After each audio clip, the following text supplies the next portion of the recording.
आज ना एक दोस्त की तरफ आया हुआ हूँ। ये फैसलाबाद में भाई उस्मान है, तो उनका ये फार्म है। इन्होंने माशाल्लाह बहुत ही ज़्यादा खूबसूरत और बेहतरीन और आला क्वालिटी के और बहुत ही ज़्यादा महंगे जानवर रखे हुए हैं माशाल्लाह।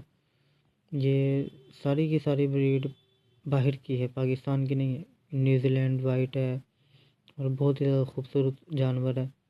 ये देखें, ये ब्राउन वाला, ये भालू सा माशाल्लाह बहुत ही ज़्यादा खूबसूरत है।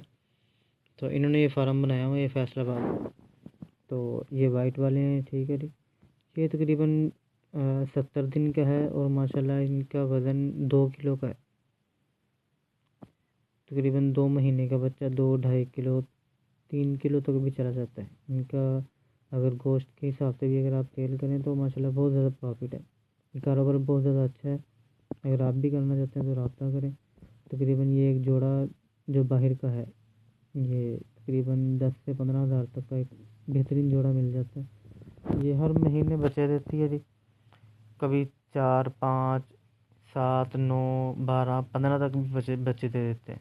इन्होंने मेल अलहदा रखे हुए हैं। ये ब्लैक है, ये मेल है, और उसके साथ वाइट है भी मेल है। बाकी पीछे जो जितनी भी है सारी फीमेल है। ये क्रास लगवाने के लिए मेल के पास छोड़ देते हैं, फिर वो क्रास लगाता है तो साथ ही फिर क्रास लगाने के बाद वापस अपने केज में रख देते हैं इनको। फिर महीने बाद बच्चे देते हैं, दूध वगैरह पिलाते हैं। फिर तकरीबन महीने बाद ये दोबारा क्रॉस हो जाती है।